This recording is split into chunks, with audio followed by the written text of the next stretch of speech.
Hi welcome back to my YouTube channel Poornima's kitchen. ಇವತ್ತಿನ special traditional ಆಗಿ ಮಾವಿನಕಾಯಿ ಚಿತ್ರಾನ್ನ ಮಾಡೋದಕ್ಕೆ ಈ ಸೀಸನ್ ಸ್ಪೆಷಲ್ ಅಂತಲೇ ಹೇಳ್ಬೋದು. ಬನ್ನಿ, ತುಂಬ ಈಸಿ ಮೆಥಡಲ್ಲಿ ತುಂಬ ಟೇಸ್ಟಿಯಾಗಿರುವಂಥ ಮಾವಿನಕಾಯಿ ಚಿತ್ರಾನ್ನ ಹೇಳ್ಕೊಳ್ತೀನಿ. ಯಾರೆಲ್ಲ ನನ್ನ ಚಾನಲ್ ಆಗಿ ನೋಡ್ತೀರಿ ಲೈಕ್ ಮಾಡಿ, ಸಬ್ಸ್ಕ್ರೈಬ್ ಮಾಡಿ, ಹಾಗೆ ಪಕ್ಕದಲ್ಲಿರೋ ಬೆಲ್ ಬಟನ್ ಒತ್ತೋದಂತೂ ಮರಿಬೇಡಿ. ಅದಕ್ಕೆ ಒಂದು ಮಾವಿನಕಾಯನ್ನು ಈ ಥರ ತಗೊಂಡಿದ್ದೀನಿ. ಇದನ್ನು ಚೆನ್ನಾಗಿ ತೊಳೆದು ಅದ್ರ ಸಿಪ್ಪೆಯನ್ನು ರಿಮೂವ್ ಮಾಡೋಣ. ನೋಡಿ, ಸಿಪ್ಪೆ ರಿಮೂವ್ ಮಾಡಿಬಿಟ್ಟು ಇದನ್ನು ಒಂದು ತುರಿಯೋದ್ರಲ್ಲಿ ಈ ಥರ ತುರ್ಕೊಂಬಿಡೋಣ.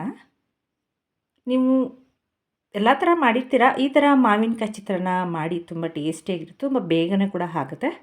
ನಂತರ ನಿಮ್ಗೆ ಎಷ್ಟು ಬೇಕು ಮಾವಿನಕಾಯಿ ಚಿತ್ರಾನ್ನಕ್ಕೆ ಅಷ್ಟು ತುರ್ಕೊಳ್ಳಿ. ನಂತರ ಖಾರಕ್ಕೆ ಕೆಂಪು ಮೆಣಸಿನ್ಕಾಯಿ ಎಷ್ಟು ಬೇಕು ನಿಮ್ಮ ಖಾರಕ್ಕೆ ಅಷ್ಟು ಹಾಕಿ, 1 ಸ್ಪೂನಷ್ಟು ಸಾಸಿವೆ ಹಾಕ್ತಾಯಿದ್ದೀನಿ ನಾನು ಮಾಡೋ ಅಳತೆಗೆ. ನಂತರ ಒಂದು ಅರ್ಧ ಸ್ಪೂನಷ್ಟು ಮೆಂತ್ಯನ ಹಾಕ್ತಾಯಿದ್ದೀನಿ. ನಂತರ ತೆಂಗಿನಕಾಯಿ ಹಾಕಿ ಅರಿಶಿನ ಪುಡಿ ಹಾಕಿದ್ರೆ ಇಷ್ಟು ಸಾಕು. ಇಂಗ್ರೀಡಿಯೆಂಟ್ಸು ಆರಾಮಾಗಿ ರುಬ್ಕೊಂಬಿಡೋಣ. ಕಾಯಿ 1 ಬೌಲಷ್ಟು ಹಾಕ್ತಾಯಿದ್ದೀನಿ. ನಾನು ಇದನ್ನು ಒಂದು 4-5 ಜನಕ್ಕೆ ಅಳತೆಗೆ ಮಾಡ್ತಾಯಿದ್ದೀನಿ. ನಂತರ ಒಂದು ಅರ್ಧ ಸ್ಪೂನಷ್ಟು ಅರಿಶಿನ ಪುಡಿನ ಹಾಕಿ ಸ್ವಲ್ಪ ನೀರು ಹಾಕಿ ಸ್ವಲ್ಪ ಹಾಕಿ, ತುಂಬ ಬೇಡ. ನೋಡಿ, ಈ ಥರ ರುಬ್ಕೊಂಬಿಡೋಣ. ನಂತರ ಮಾವಿನಕಾಯಿ ತುರಿದಿರೋಂಥ ಮಾವಿನಕಾಯಿನೂ ಹಾಕಿ ನೀರು ಹಾಕಿದಾಗೆ ರುಬ್ಕೊಂಬಿಡೋಣ. ತುಂಬ ನುಣ್ಣಗೆ ಬೇಡ, ತರಿಯಾಗಿ ರುಬ್ಕೊಳ್ಳೋಣ. ನೋಡಿ, ಅದಕ್ಕೆ ರುಬ್ಕೊಂಡ್ರೆ ಸಾಕು. ರುಬ್ಬಿರೋ ಮಿಶ್ರಣನ ಒಂದು ಕಡೆ ಹಾಗೆ ಇಡಿ. ನಂತರ ಸ್ಟವ್ ಮೇಲೆ ಒಂದು ಬಾಣಲಿಯನ್ನು ಇಡಿ.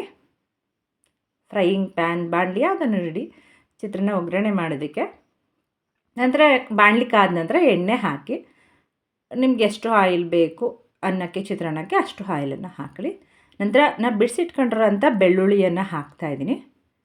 ಬೆಳ್ಳುಳ್ಳಿ ಸ್ವಲ್ಪ ಫ್ರೈ ಆದ ನಂತರ ಸ್ವಲ್ಪ ಇಂಗು, ಚಿಟಿಕೆ ಇಂಗನ್ನು ಹಾಕಿ, ನಂತರ ಸಾಸಿವೆ, ಒಣಮೆಣ್ಸಿನ್ಕಾಯಿ, ಕರಿಬೇವು ಸೊಪ್ಪು ಆ್ಯಸ್ ಯೂಶ್ವಲ್ ನೀವು ಒಗ್ಗರಣೆಗೆ ಏನೇನು ಹಾಕ್ತೀರಾ ಅದನ್ನು ಹಾಕಿ, ಸಾಸಿವೆ ಹಾಕಿ ಮತ್ತು ಕರಿಬೇವು ಸೊಪ್ಪು, ಒಣಮೆಣ್ಸಿನ್ಕಾಯಿ, ಅದಕ್ಕೆ ಕಡಲೆಬೀಜ, ಕಡಲೆಬೇಳೆ ಮತ್ತು ಸ್ವಲ್ಪ ಉದ್ದಿನಬೇಳೆ ಎಲ್ಲನೂ ಒಗ್ಗರಣೆ ಹಾಕ್ಬಿಟ್ಟು ರುಬ್ಬಿರೋ ಅಂಥ ಮಸಾಲೆನ ಹಾಕಿದ್ರೆ ಇದೊಂಥರ ಡಿಫ್ರೆಂಟ್ ಆದ ರುಚಿಯಾದ ಮಾವಿನಕಾಯಿ ಸೀಸನ್ ಮಾವಿನಕಾಯಿ ಚಿತ್ರಾನ್ನ ರೆಡಿ ಆಗುತ್ತೆ. ಈ ಥರ ಮಾಡಿ ಟೇಸ್ಟ್ ಹೇಗಿತ್ತು ಅಂತ ಹೇಳಿ. ಮಾವಿನಕಾಯಿ ಸೀಸನ್ ಇನ್ನೂ ಇದೆ, ಅದರಿಂದ ಈ ಥರ ಚಿತ್ರಾನ್ನ ಮಾಡ್ಕೊಳ್ಳಿ. ಹಸಿಮೆಣ್ಸಿನ್ಕಾಯಿ ಹಾಕಿದ್ರೆ ಗ್ಯಾಸ್ಟ್ರೈಟಿಸ್ ಆಗುತ್ತೆ ಅಂತ ಹೇಳಿ ಒಣಮೆಣ್ಸಿನ್ಕಾಯಿ ಹಾಕಿ ಡಿಫ್ರೆಂಟಾಗಿ ಮಾಡಿದ್ದೀನಿ. ಇದೊಂಥರ ಡಿಫ್ರೆಂಟಾಗಿರುತ್ತೆ ಅಂತ ಹೇಳಿದ್ನಲ್ಲ, ಅದು ಈ ಮಾವಿನಕಾಯಿ ಸೀಸನಲ್ಲಿ ಈ ಥರ ಮಾವಿನಕಾಯಿ ಚಿತ್ರಾನ್ನ ಮಾಡ್ಕೊಳ್ತೀನಿ. ನಂತರ ಇದನ್ನು ನೀರಿನ ಅಂಶ ಹೋಗೋ ತನಕ ಚೆನ್ನಾಗಿ ಕುದಿಸಿ, ಅನ್ನ ಆಲ್ರೆಡಿ ಮಾಡಿ ಇಟ್ಕೊಂಡಿರ್ತೀರ ಅನ್ನಕ್ಕೆ ಹಾಕಿ ಕಲಿಸ್ಬಿಟ್ರೆ ಮಾವಿನಕಾಯಿ ಚಿತ್ರಾನ್ನ ರೆಡಿ ಆಗುತ್ತೆ. ತುಂಬ ಈಸಿ ಮೆಥಡ್. ನಂತರ ರುಚಿಗೆ ತಕ್ಕಷ್ಟು ಉಪ್ಪನ್ನು ಹಾಕಿ, ಇದಂತೂ ನಮ್ಮನೆ ಈ ಥರ ಮಾವಿನಕಾಯಿ ಎಲ್ಲರಿಗೂ ಕೂಡ ಇಷ್ಟ ಆಯಿತು. ನಿಮ್ಮ ಮನೆ ಎಲ್ಲರಿಗೂ ಇಷ್ಟ ಆಯಿತಾ ಹೇಳಿ. ನಂತರ ಅದಕ್ಕೆ ಅನ್ನ ರೆಡಿ ಇರೋ ಅನ್ನೋದಕ್ಕೆ ಸ್ವಲ್ಪ ಕೊತ್ತಂಬರಿ ಸೊಪ್ಪನ್ನು ಕಟ್ ಮಾಡಿರೋದು ಹಾಕಿ, ನಂತರ ಮಾವಿನಕಾಯಿ ಚಿತ್ರಾನ್ನದ ಗೊಜ್ಜನ್ನು ಹಾಕಿ ಇದನ್ನು ಚೆನ್ನಾಗಿ ಕಲಿಸ್ಕೊಂಬಿಟ್ರೆ ನಿಮ್ಗೆ ಎಷ್ಟು ಗೊಜ್ಜು ಬೇಕು ಅಷ್ಟನ್ನ ಹಾಕಿ ಅನ್ನ ಮಿಕ್ಸ್ ಮಾಡ್ಕೊಂಬಿಡಿ. ಈಗ ರೆಡಿ ಟು ಸರ್ವ್ ಮಾವಿನಕಾಯಿ ಚಿತ್ರಾನ್ನ ರೆಡಿ ಆಯಿತು. ಟೇಸ್ಟು ಅಂತೂ ತುಂಬ ಚೆನ್ನಾಗಿತ್ತು.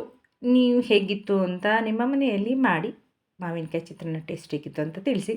ಯಾರಿಗೆಲ್ಲ ಈ ವಿಡಿಯೋ ಇಷ್ಟ ಆಯಿತು ಲೈಕ್ ಮಾಡಿ, ಸಬ್ಸ್ಕ್ರೈಬ್ ಮಾಡಿ, ಹಾಗೆ ಪಕ್ಕದಲ್ಲಿರೋ ಬೆಲ್ ಬಟನ್ ಒತ್ತೋದಂತೂ ಬರಿಬೇಡಿ. Okay, bye, thanks for watching.